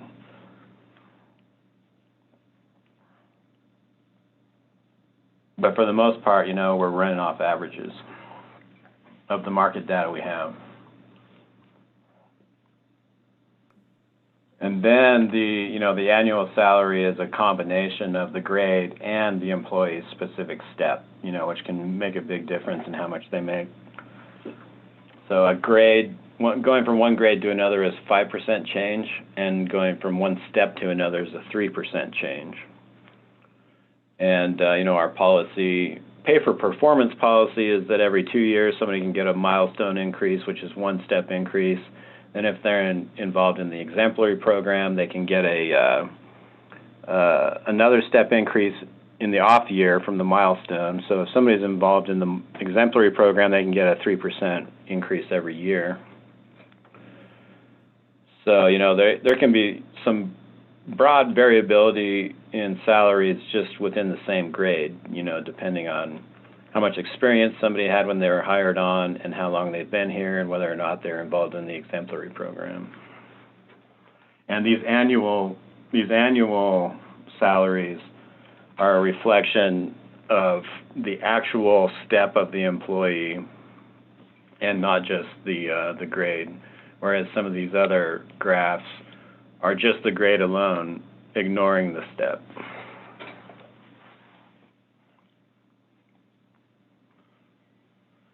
So that's an overview of how we came to the grades that we've come to. There's some weirdness that happens when you have a grade and step chart, and then you have a policy that has to apply to everybody across the whole county. It doesn't always work exactly. You can't expect a one-size-fits-all policy to always spit out perfect results every time. And, there's been some cases in the past where we've waived policy, which have caused some incongruities. So I don't know. I mean, I can kind of cover, there's a handful of odd results that we might want to look at. Like, for instance, at the old Spanish Trail Arena, the assistant director has a lot more steps than the director. And so even though the grade's lower, the salary is going to be a smidge higher than the director. And same in roads department, little bit of a difference between the assistant director and the fleet manager, where the lower level position is a little bit higher than the upper level position due to steps. Then the way that these results pan out also is that the planning and zoning director is going to be the third highest paid position in the county after the two attorneys, higher than the commission admin. And I think that's partly due to waiving the step policy when we hired. You know, if we had the grade right to begin with, we wouldn't have probably hired on at that highest step. So that's a little bit weird too. For the most part, you know, the process, in my opinion, came out pretty equitable and made sense. There are a few little weird things though that don't make sense, which I guess you can expect if you're trying to just use the same exact process across the board. Real quick, Chris, I'm just trying to follow this, but so you're saying for the planning and zoning director that they will be receiving a sizable boost once we do this adjustment because we had already kind of adjusted for that in order to hire them last year? That's right, yeah. So is there any way that we can kind of like, I don't know, adjust it on a case-by-case basis like that to wire out the kinks? Oh, yeah, we can. Like I say, I mean, I didn't propose any step changes in this because it was more a matter of just getting the position at the right grade, totally irrelevant to the person holding the position, you know, but obviously steps affect salaries also. And so, you know, when you waive the step policy for hiring and hire at a higher step than everybody else gets hired at, if you make a grade adjustment, then, you know, it can throw things off, which I think is what happened there. I don't think it's really a huge deal, but in some cases, you know, employees that are subordinate to others are getting paid more. And that's, you know, also the circumstance with the sheriff. You know, at this point, we're using the Utah Association of Counties market data for the sheriff. You know, the sheriff would be, one of his employees would be above him, and then a few others would be pretty close. So that's something to look at as well. And a part of this, you know, we've always kind of used a little bit of a different process for elected officials than the rest of the employees because they're not on the step and grade chart. And use, you know, a data set that's all elected officials essentially, which we can go over too if we have time in this meeting. So there's a handful of little odd results that may need some tweaks. But for the most part, you know, it seems like the process came out in a way that makes sense. You know, there's a few positions, especially these ones, like for instance, code enforcement didn't show a need for a grade change, but we just barely established a grade for it, you know, a couple of years ago, a year or two ago, and so it's no surprise that, you know, when you establish a grade more recently, that there's not going to probably be a need for an adjustment. And then, of course, with the sheriff's office and the jail, we already did the grade increase before this, and so most of those positions are already compensated enough, and so, you know, we're only looking at cost of living adjustment for a lot of the sheriff and jail. There's a handful that did come back showing still a little bit of an increase needed, you know, to keep up with the market data, but for the most part, sheriff and jail, you know, were already covered by a previous grade change this year.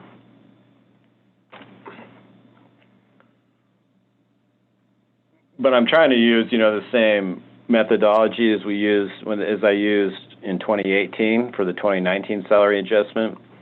You know, obviously you don't want to change the way that you do this every single time you do it. And so we are sticking with, for the most part, the same process that I used in 2018 to do the same thing, you know, except for this adjustment on the bottom end, which I didn't do last time. But, you know, I think it's justified, this adjustment on the bottom end. So for the planning and zoning director, I'm just picking this one out because I remember when we made that, we decided there needed to be better incentives to hire before that we actually did these grade adjustments. And so for that one, I see that you included a salary adjustment in the spreadsheet that you sent me, at least. Yeah. Whereas like for the other things that already received recent grade changes, it says that, and there's only a cost of living adjustment. Can you explain that a little bit? So like give me an example to go to real quick so we can look at it. Oh, for the planning and zoning director. Okay, so let me go over to that, and then It just says salary adjustment, and it's not huge, but it's something on top of cost of yeah. living. So it's a change in grade, which is relative to the market data. Okay, but in other places it says cost of living only recent grade increase, like in the. Oh yeah. So the cost of living only just basically means there's no salary adjustment. So their salary is just, their grade and step's going to stay the same. And the cost that we're looking at is just I actually need to go and change something real quick, because I was looking at the cost of the COLA at 6.2%. I need to put it back to 5.4 so that our costs go back to what they were. Everything will automatically update. So the costs we were looking at were actually 6.2%. But let me go back. So the ones that say COLA but I think only. maybe the point that Sarah's making is, we've, in addition to this comprehensive salary thing, we've done some sort of piecemeal adjustments in the past. Like in the sheriff's department, we've already raised grades. But for some people, when we hired them, instead of raising a grade, we raised a step instead. And then she's questioning, but now we're doing a grade increase on top of that. And so we don't double grade increases, but we did do a combination grade and step increase in effect. Yeah, and so, obviously, I guess if the like for instance, planning and zoning, we'll take that as an example. If the grade were already up where it should have been, which was 20 instead of 18, then the number of steps we would have had to provide to get to the same salary would be, let's see, about 3 steps lower at least.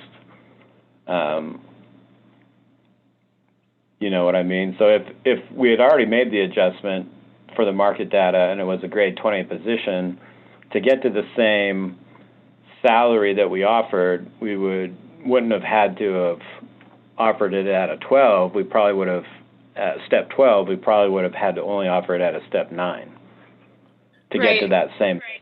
But then when you pile on the waiver of the step policy and then a subsequent grade change, now, it kicks it into the situation where. I think you're kind of breaking up right now, Chris. Oh, sorry. So yeah, I mean, it just, the combination of those two things kind of can sometimes kick the results into a situation where they don't make sense, like this, where planning and zoning director would be, I guess about $1,000 more per year than his boss. I mean, a lot of organizations don't really have as rigid a policy, on hiring. They have a range that you can hire under, and then, they'll kind of take into consideration a lot of different factors when they offer a job and a salary. And a lot of organizations don't have grade and steps at all either. They just have a salary range for each position. And, I guess there's more latitude in how they hire on, and so there's pros and cons to having a grade and step chart and sort of rigid policies on hiring. But yeah, in some cases, you can't always apply the same policy to everybody and have logical results come out the other end, And I guess on the other hand, one might have to tolerate at least a few illogical results. Otherwise it gets too complicated. Yeah, and that's what I've done, because if you get too loose with it, then, you know, people will start complaining about unfair treatment, which can be even harder to deal with than a handful of illogical results, you know.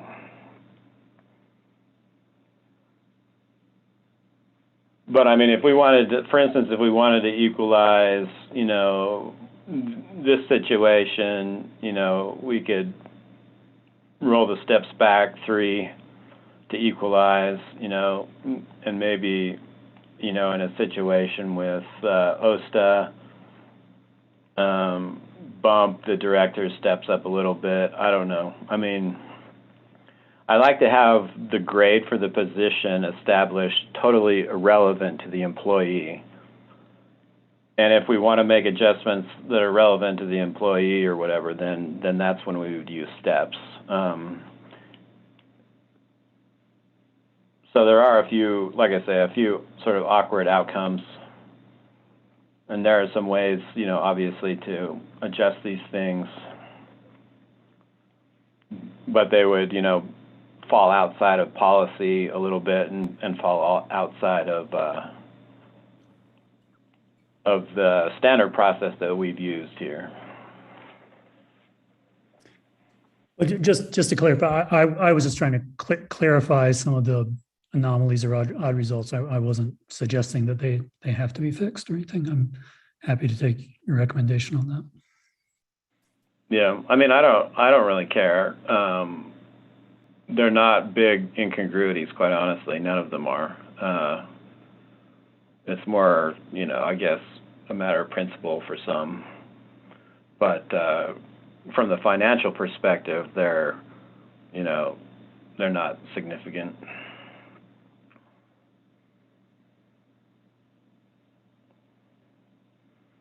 But yeah, in the past, you know, there's been a few odd things like this that have happened, and I just say, well, you know, that's just how it goes sometimes.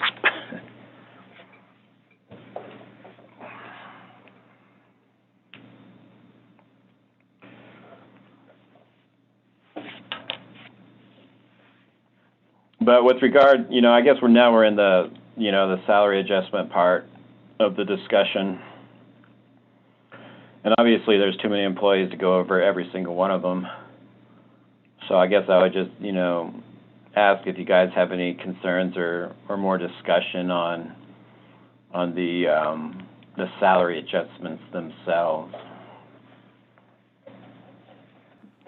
So I think one big question is just, you know, can the county afford it?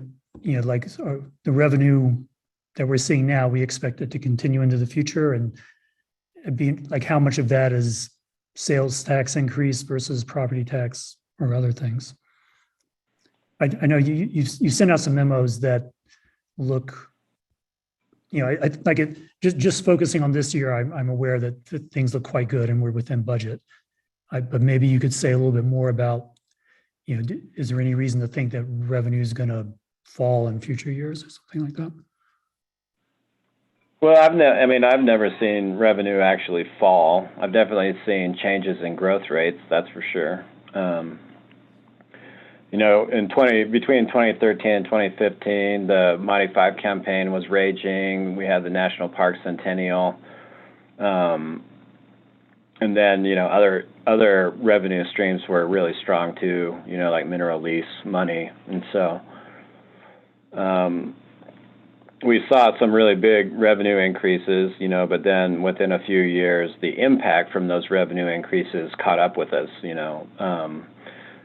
But Grand County's, you know, been successful in increasing transient room tax, TRCC. We got the optional transportation tax passed. We got the healthcare sales tax passed. So, you know, we also did about a $1.2 million property tax increase that went into effect in 2020, you know, mostly to cover the 2019 salary adjustments. And so, yes, we can certainly afford this. And, you know, with regard to future growth, at this point, you know, we're budgeting 0% growth. And, you know, you can't get any more conservative than that unless you actually budget for a reduction. We're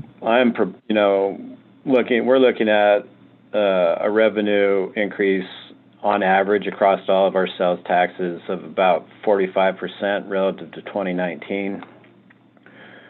You know, we can't really, it's hard to reference 2020 because of the COVID closures and everything, but if you just do a, you know, divide that in half for each year, then that's a 22.5% increase, which is about 4 times higher than normal.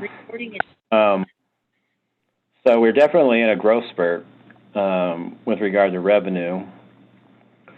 And the bottom line right now, what did I send out? I don't really bring that up. Is, you know, in the high $800,000 of revenue over expense. But, you know, most of that is relatable to, I mean, we have over $1 million, you know, going to capital projects also.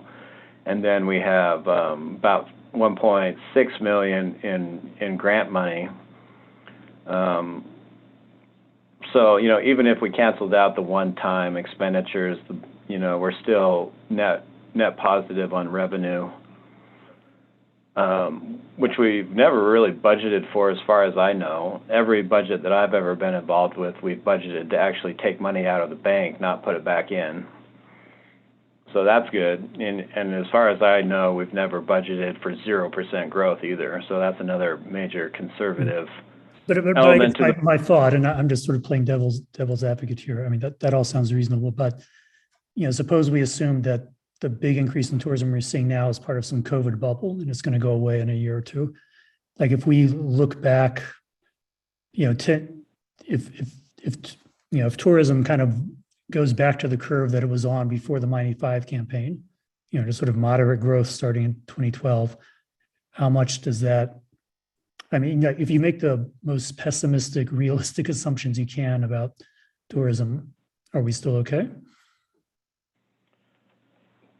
Well, yeah, I mean, you mentioned 0% growth, but I mean, my true most pessimistic projection would be to go back to nominal levels of growth like we saw pre-COVID, you know, so like around 5 to 8% growth in our sales taxes, which is kind of nominal for us. We've certainly seen a lot higher than that multiple times, and so that's kind of the nominal growth that I'm used to seeing.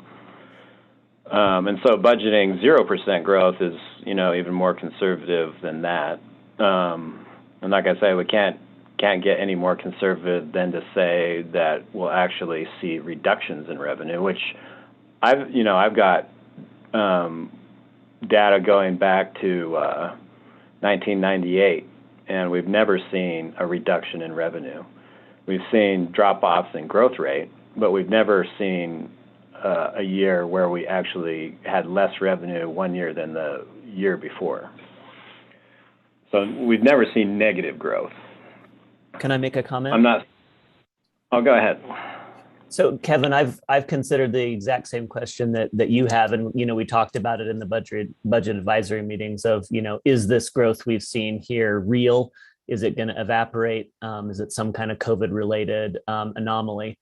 And I think it's a good question to ask. But like, you know, in the budget advisory committee, we talked about it. And one thing that makes me feel a little better about it not completely evaporating is the fact that right now our international tourism is probably extremely low.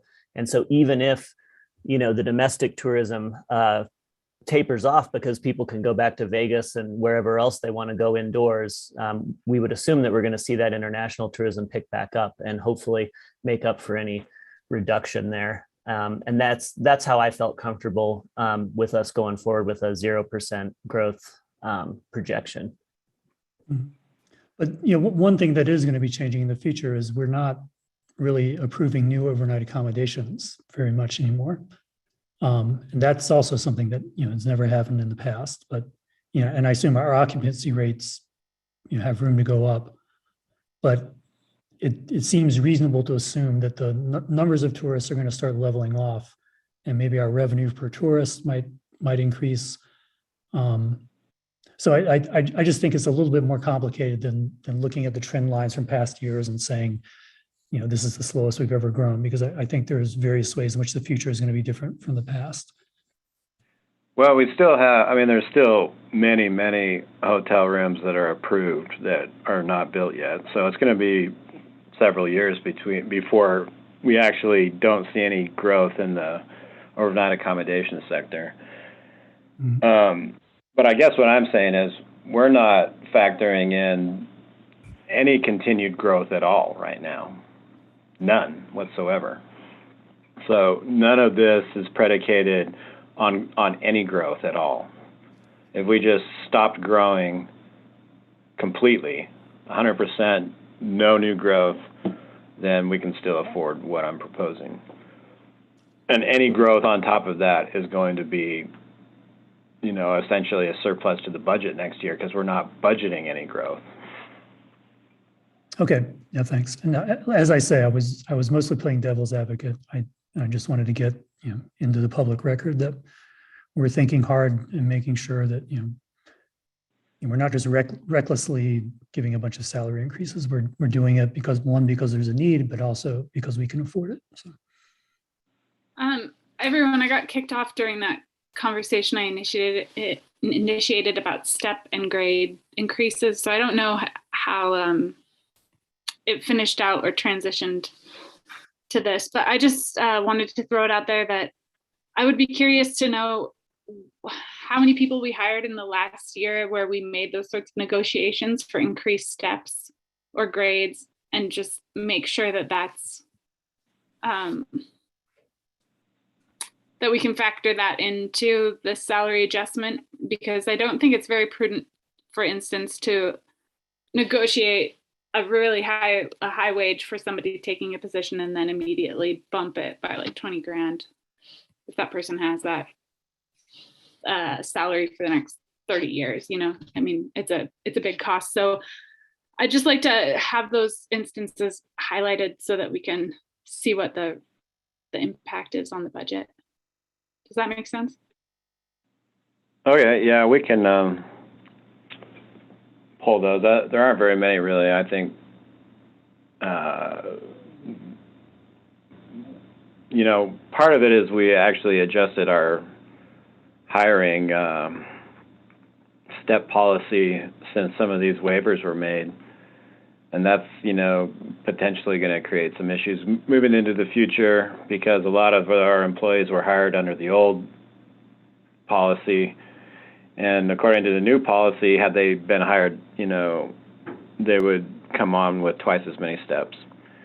And so we might have to try to figure that one out a little bit also moving into the future. And like I said, you know, not all organizations have a policy like that, this one-size-fits-all kind of thing, because there's oftentimes unique circumstances that need to be taken into consideration with each department when you do hiring. But, you know, one of them is the planning and zoning director. One is, I think, the chief deputy attorney, although that one may have happened just after we made the adjustment.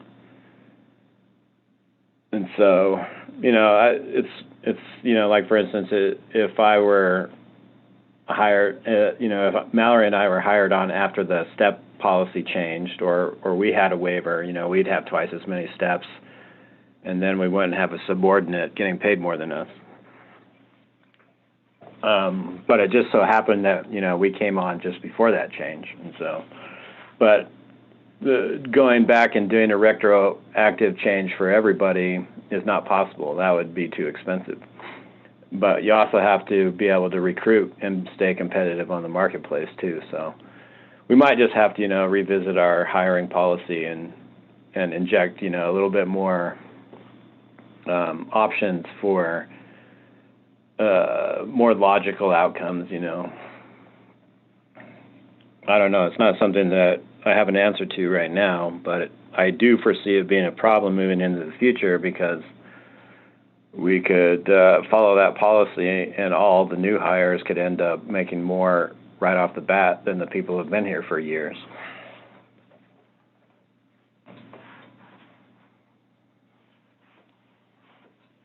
But that's a discussion we can't really resolve right now. But sounds like we're going to have another budget meeting on the 29th, so we can revisit some of the oddities that popped up, you know, and like I say, most of them are relevant to issues with STEP. And I think, though, that the grades for the positions, though, objectively speaking, are pretty good.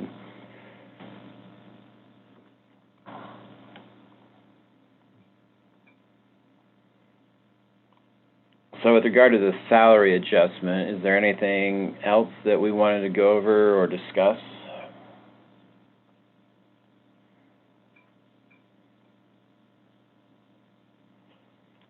So then, you know, the last big thing to discuss is the cost of living adjustment.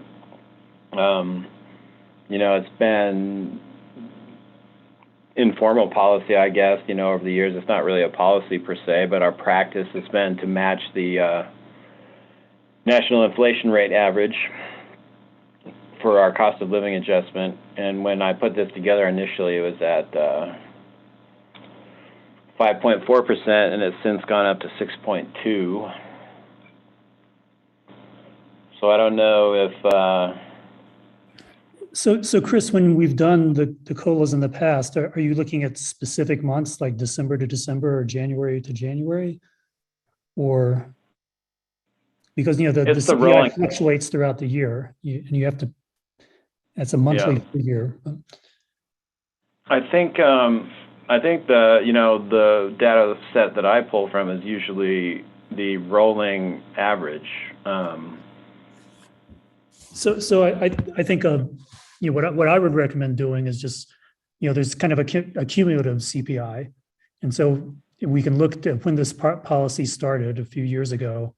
And if, you know, the overall CPI is up, you know, 9% since 3 years ago or whatever, then we should just pick whatever number makes our cumulative COLAs add up to 9%.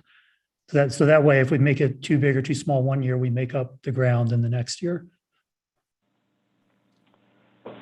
So I guess I'm recommending looking at the cumulative CPI rather than something that just looks at the past year.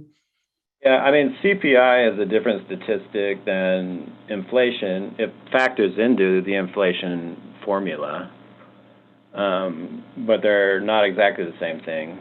Okay. And, you know, and in the this year, you know, Mallory and I did discuss trying to do some quantification of the local CPI, you know, and with online shopping, that's easier to do now than it ever has been before.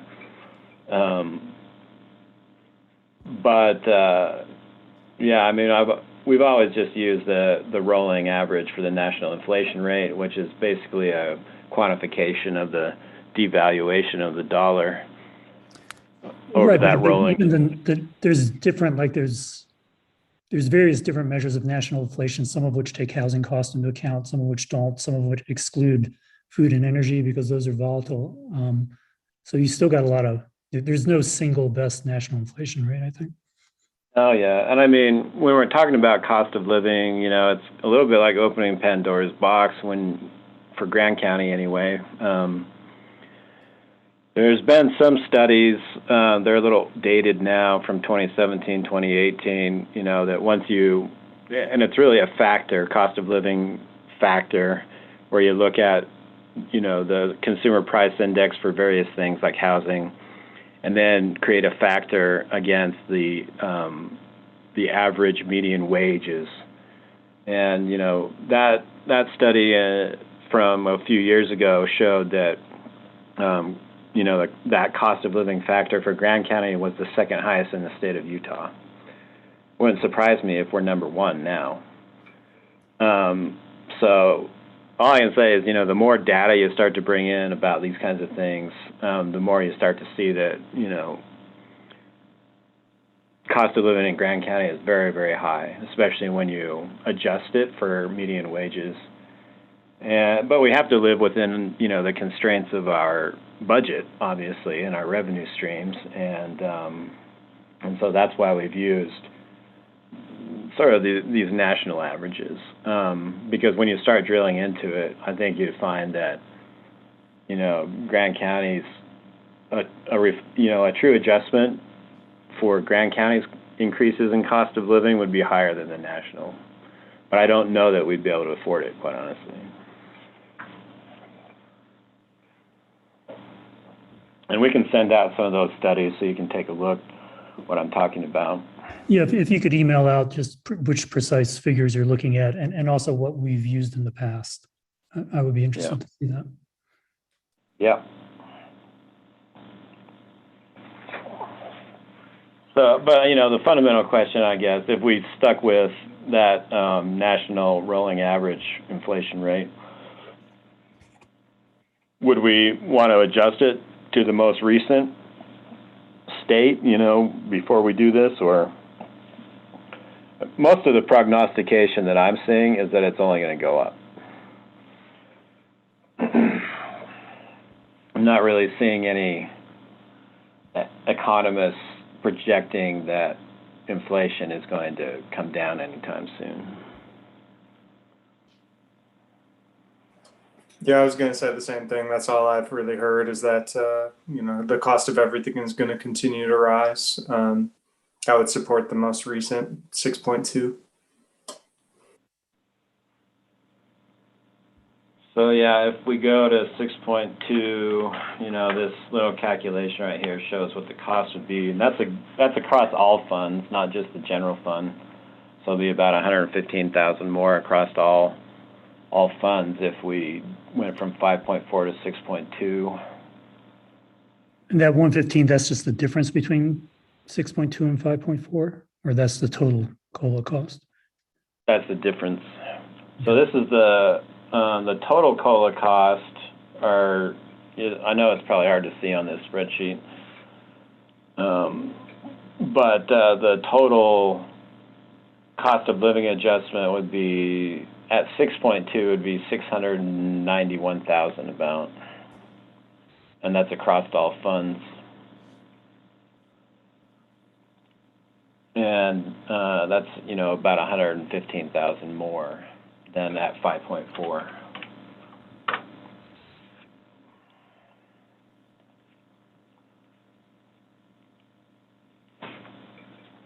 But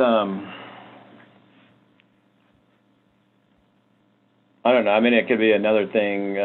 It's pretty easy for me to actually change the cost of living adjustment because the way our budget software works is it kind of works the same way as I have this spreadsheet built, where you plug in the step and grade as it is right now, and then the cost of living is a percentage that's added on top of that.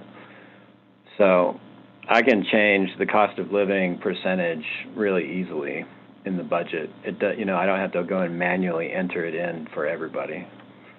And this is probably a reasonably accurate estimation. I mean, one thing that I do have to point out is that, these spreadsheets are estimations, and I think they're pretty dang close. But once I plug all the numbers into the real budget software, it could vary a little bit. And so, I think that we can count on this, generally speaking. But, once I plug it into the actual budget software, it could change just slightly. But I think this is good enough for us to really, grasp where we're at with everything.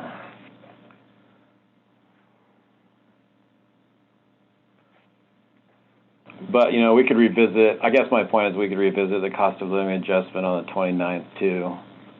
And it wouldn't be a problem for me from the data entry side. Like I said, a big part of what I'm trying to accomplish right now is to, get the thumbs up to start doing the data entry in the actual budget with a lot of this stuff. And then, if there's just a handful of little tweaks here and there to be made, that's no big deal. I can accomplish that between the 29th and the 7th when we have our public hearing. I just don't want to have to make a lot of changes between the 29th and the 7th.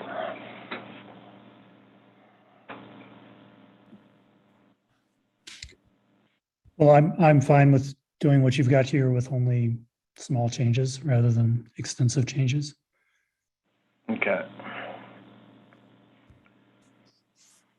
All right. So I guess we can revisit the cost of living adjustment thing on the 29th. I guess, you know, I'll give you some more data on the figures that I'm pulling, and then we can, you know, round up some other data points on that are specific to Grand County. You know, they're kind of scary to look at because we, you know, our cost of living is high and our median salaries are low.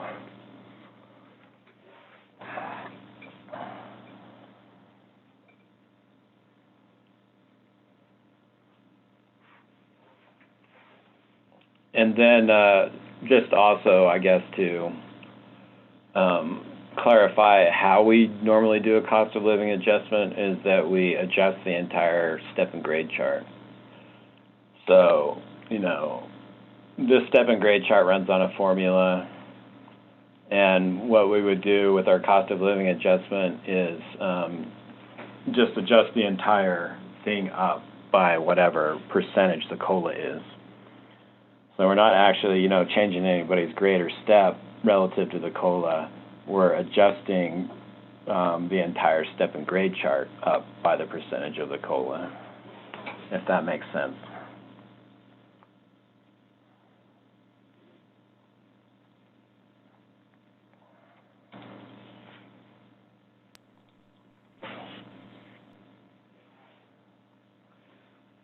Anything else y'all want to cover on the salary adjustments and position job description requests before we close this meeting?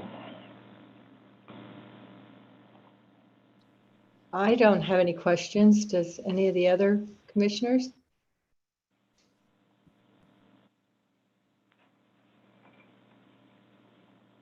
All right, thanks everybody. Okay. Thank you, Chris.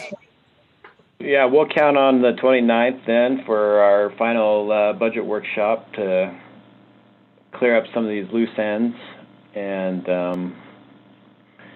then hopefully we'll have everything nailed down for our public hearing, and we can count on getting it all approved on the 20th. Okay, thanks everybody. Have a good evening. Yeah, thanks, Chris.